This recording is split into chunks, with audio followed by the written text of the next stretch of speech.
ప్రశ్న కరెక్ట్గా ఏం చేస్తే గోహత్యలు అవుతాయి, ఎవరిని వేసేయాలి, ఎవరిని తీసేయాలి అది.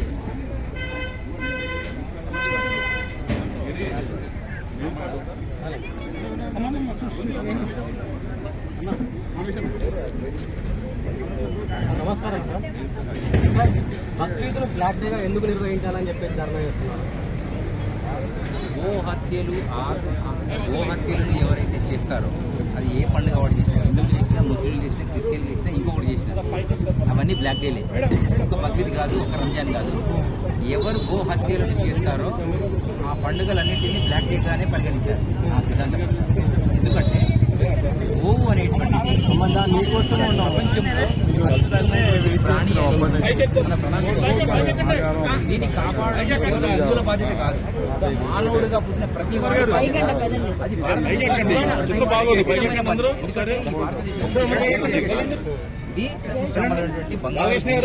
ఇది అనేక సమస్యలను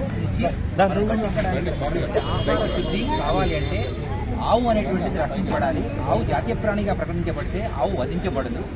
కాబట్టి ఖచ్చితంగా మన హైదరాబాదులో ఉన్నటువంటి అల్కబీర్ అనే సంస్థలు లాంటి ఆగిపోవాలన్నా, గోహత్యలు ఆగాలన్నా ముందుగా ఈ హైదరాబాద్లో 1,50,00,000 మంది ఉంటారు. అందులో 1,00,00,000 మంది హైదరాబాద్లో హిందువులు అనే వాళ్ళు బొట్టు పెట్టుకొని బోనాలు చేసేవాళ్ళు కాదు. వీళ్ళు మేల్కుంటే చాలు హైదరాబాద్లో ఏమంటే అది అయిపోతుంది. కానీ వీళ్ళు నిద్రలో ఉంటారు కాబట్టి ఇది మేల్కోవడం కుదరదు. అయితే ఇట్లాంటి మీటింగ్ల ద్వారా ఏదో ఒక సంవత్సరం అవుతుంది అనే ఉద్దేశంతో మేమంతా మీటింగ్ ధర్నా. కానీ ఈ కార్యక్రమం జరగాలి అంటే డబుల్ ఇంజన్ సర్కారు తెలంగాణలో రావాలి. అది ఏ సర్కార్ అయినా వస్తే వాడు ఎలా ఉంచాలో హిందువులకు తెలుస్తుంది. ఎందుకంటే ఒక సర్కార్ ఉంటే వాడు చెప్పింది వీడు వినడు, వీడు చెప్తే వాడు వీళ్ళ ఓట్లు బ్యాక్ రాజకీయాల కోసం గొర్రెలైనా బర్రెలైనా మనుషులైనా వస్తారు సమాజంలో. కాబట్టి వీళ్ళ నుంచి మారాలంటే ఫస్ట్ లీగల్గా మనకు ఉన్నటువంటి రూల్స్ ఏమిటంటే ముందు హిందువులు అనేవాడు ఖచ్చితంగా దీని మీద కరోనా టైంలో ఇలా మాస్కులు కట్టారో గోవు కోసం అలా మాస్కులు కట్టుకొని బ్లాక్ డేగా నిత్యం ప్రయత్నం చేయాలి. ఎప్పటి వరకు అది జాతీయ ప్రాణిగా ప్రకటించాలి. ఒక్క 4 రోజుల ముందు ధర్నా చేసినా, 6 రోజులు ధర్నా చేసినా ఒరిగేది ఏమి ఉండదు. బతుకమ్మ ఆడినప్పుడు బతుకమ్మ ఆడిన తర్వాత చెర్లేసినట్టు ఉంటుంది ఈ సినిమా. సో జాతీయ ప్రాణిగా ప్రకటించాలంటే యోగి గారు భారతదేశానికి ప్రధానమంత్రిగా కావాలి, లేదా ఇక్కడ కూడా యోగి తయారు కావాలి. ఈ రెండే పద్ధతులు ఉన్నాయి. లేకపోతే గోవును జాతీయ ప్రాణిగా ప్రకటించడం అనేది కుదరదు. ఎందుకంటే మన దేశము ఇతర దేశాలతో పెట్రోల్ ఒప్పందాలు ఉన్నాయి గత ప్రభుత్వాలు, 70 సంవత్సరాల ప్రభుత్వాలు. కాబట్టి మన దగ్గర నుంచి గోమాంసము ఎగుమతి అనేటువంటిది ఉన్నది.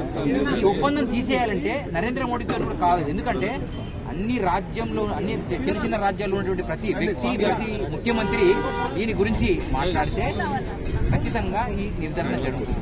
ఇంకొకటి, ఈ దేశంలో పెట్రోల్ డీజిల్ వ్యవస్థ అవసరం లేకుండా ఈ రాష్ట్రంలో చూసుకోవాలి. అంటే ఎక్కువ ఎలక్ట్రికల్ ఈవీ కార్లను, ఈవీ బండ్లను వాడినట్టయితే ఎలక్ట్రికల్ తగ్గిపోతుంది. కాబట్టి గోహత్యలు బంద్ కావడానికి ఆ మాంసము ఎగుమతి అవ్వడం అనేది ఆగిపోతుంది. ఈ రెండింటిలో ఏదో ఒకటి హిందువులు చేయాలి. ఎందుకంటే అధిక సంఖ్యలో ఉన్నది వీళ్ళే, అధికంగా ఇది నిద్రపోతుంది కూడా వీళ్ళే. కాబట్టి వీళ్ళే మేల్కుంటే ఇది వచ్చే సంవత్సరం కల్లా అవుతుంది అనేది మా ఉద్దేశం. ఎందుకంటే ముఖ్యమంత్రి గారు గోవుకు పూజ చేసి ముఖ్యమంత్రి అయ్యాడని ఒక ప్రచారం అయితే ఉంది. గోవుకు పూజలు ఈ ముఖ్యమంత్రి కాదు, ముస్లింలు కూడా చేశారు, గతంలో చేశారు, రాత్రి కోసుకొని తిన్నారు. అదే టైపు ఇప్పుడు ఉన్నటువంటి సిద్ధాంతం కూడా. కాకపోతే ఏంటంటే గోవుకు పూజ చేయడం గొప్ప విషయం కాదు. గోవు ఎందుకు బతకాలో పాఠశాలల్లో ఏర్పాటు చేయించేటువంటి ప్రయత్నం, బుక్కులలో వచ్చేటువంటి ప్రయత్నం జరగాలి.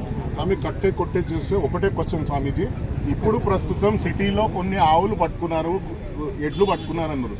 మీ తరఫున ప్రతి హిందువుకి ఆ ఆవులు ఎలాగో కోతకే అని మనకందరికి తెలుసు కనుక ఆ ముస్లింలో ఎవరో కొనే బదులు మనమే, అంటే మన గోభక్తులము ఏమైనా కొనే ప్రయత్నం చేద్దామా ఈ సంవత్సరంకి అని అడుగుతున్నాం. ఇప్పుడు కొనే ప్రయత్నం చేసినా ఇచ్చేవాడు ఎవడైనా ఉంటే నాకు చెప్పండి, నేనే కొట్టా 10,000 ఆవులు కొనడానికి రెడీ.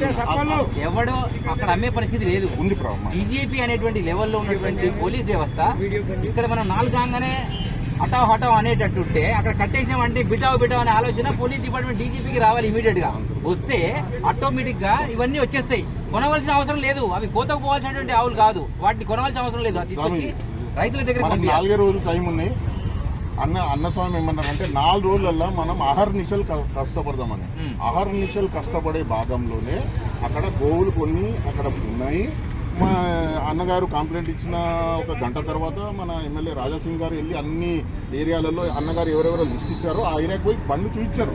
ఎమ్మెల్యే గారు చూపించారు, ఇక్కడ ఆవులు ఉన్నాయి అని ఆయన వెనుక చూడకుండా వెళ్ళిపోయారు. ఒక ఎమ్మెల్యే గారు రాజాసింగ్ గారు భయపడకుండా ఆవులు చూపించుకుంటూ వెళ్ళిపోయాడు స్వామి. ఇప్పుడు ఆవులు పూతకున్నాయి. అవి ఏమన్నా మనము రెస్క్యూ చేయగలుగుతామా? రాజాసింగ్ గారు లాంటి పెద్ద ఎమ్మెల్యే గారిని పట్టుకుని ఇలా స్వామిజీ అని ఒక ప్రశ్న. నా సూటి ప్రశ్న, నా సూటి సమాధానం ఏమిటంటే, ఇప్పుడు అయిపోయిందట. సూటి సమాధానం వినండి స్వామి, సూటి సమాధానం ఏమిటంటే, ఇప్పుడు ఏదైతే లా అండ్ ఆర్డర్ కాపాడాలనుకుంటారో, అల్లరు జరగొద్దని అనుకుంటున్నారో, ఇమ్మీడియట్ గా ఇదే సిస్టమ్ ఇక్కడికి వచ్చిన పోలీస్ వ్యవస్థ మొత్తం డైరెక్ట్ గా పాతబస్తీకి వెళ్ళి అక్కడ ఏమేమి ఉన్నాయో తీసుకొచ్చి ఒక దగ్గర పెట్టండి. ఇమ్మీడియట్ గా గోశాల మన శివకుమార్ గారు గోశాలకు పంపించేద్దాం ఇమ్మీడియట్ గా. దాంతో పైసలతో పని ఏంటిది? పైసలతో పని ఏంటి? లా అండ్ ఆర్డర్ తో పని. చేతగాని ప్రభుత్వాలు, చేతగాని లా అండ్ ఆర్డర్ మన దగ్గర ఉన్నది కాబట్టి చేయలేకపోతే అంతే సింపుల్ గా. దాన్ని మనం వాళ్ళు ఒప్పుకోవాలి, మనం కూడా ఒప్పుకోవాలి అంతే.